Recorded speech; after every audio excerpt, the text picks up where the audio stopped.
Bonjour à tous, on se retrouve ici pour parler de la diversité avec un exemple d'entreprise Mauvais Garçon et son représentant des ressources humaines Rémi Grolambert et la directrice générale Claire Géret. Donc pourquoi avoir misé sur la diversité et qu'est-ce que cela apporte dans votre entreprise? La diversité nous apporte une créativité sans précédent au sein de l'entreprise, d'avoir des personnes de culture, d'horizons différents, de styles de vie différents. Cela nous permet que chacun apporte sa pierre à l'édifice. Ouais, je souhaiterais ajouter que tout le monde est égal humainement et que seules nos compétences nous différencient. Bonjour, alors je m'appelle Benjamin Méran, je suis à l'usine de Mauvais Garçon et je reçois aujourd'hui Benoît Philibert. Bonjour. Donc qu'est-ce que c'est votre métier?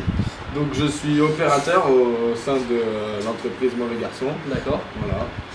Et après donc j'aurais plusieurs questions à vous poser donc, au niveau de la diversité. Votre entreprise a beaucoup misé sur la diversité. Qu'est-ce que cela vous apporte? Donc en fait, moi je pense que l'entreprise a surtout misé sur les compétences de chacun sans regarder la personne, son image, etc.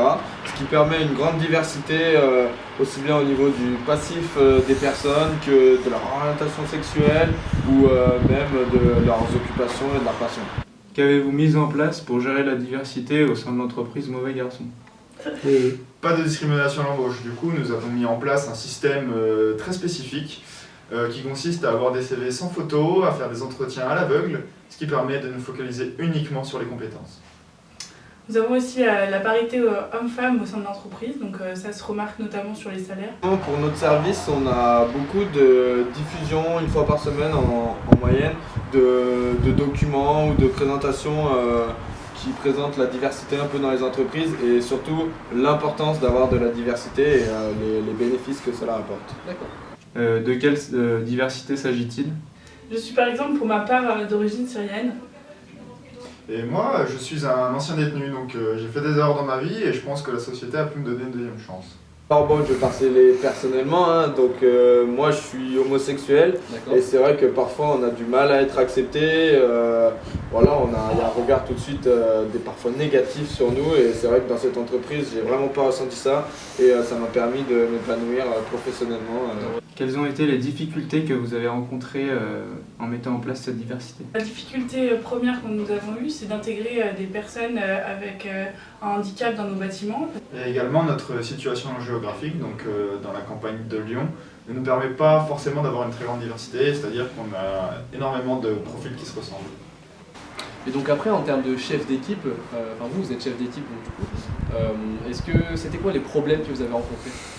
Alors le problème majoritaire qu'on a rencontré, c'est en fait les différences de génération. Donc les plus âgés, on va dire, sont certes plus expérimentés, mais ont parfois des façons de voir les choses et des schémas préfaits dans leur tête. Et les jeunes viennent parfois chambouler ces idées et ça peut créer des petits conflits ou juste des débats. Mais voilà, c'est le problème majoritaire qu'on a rencontré. D'accord. Et quelles solutions avez-vous trouvées? Donc comme je l'ai dit aux parents, avec ces personnes en difficulté physique, on a dû mettre en place par exemple des escaliers, des rambardes, etc. Donc ça n'a pas été si difficile, c'est juste des problèmes d'infrastructure. Et encore une fois, nous avons des campagnes de recrutement anonymes, donc très spécifiques, et donc nous appuyons vraiment sur ce point qui est essentiel dans notre recrutement, le fait d'être anonyme. Et enfin une dernière question pour finir, quel est votre secret, le secret de votre entreprise? Le secret de l'entreprise, moi je dirais qu'à mon point de vue, c'est vraiment ne jamais baisser les bras. Donc merci à tous d'avoir suivi cette interview. Nous avons pu voir à travers l'exemple de l'entreprise Les Mauvais Garçons comment gérer la diversité au sein d'une entreprise. Merci.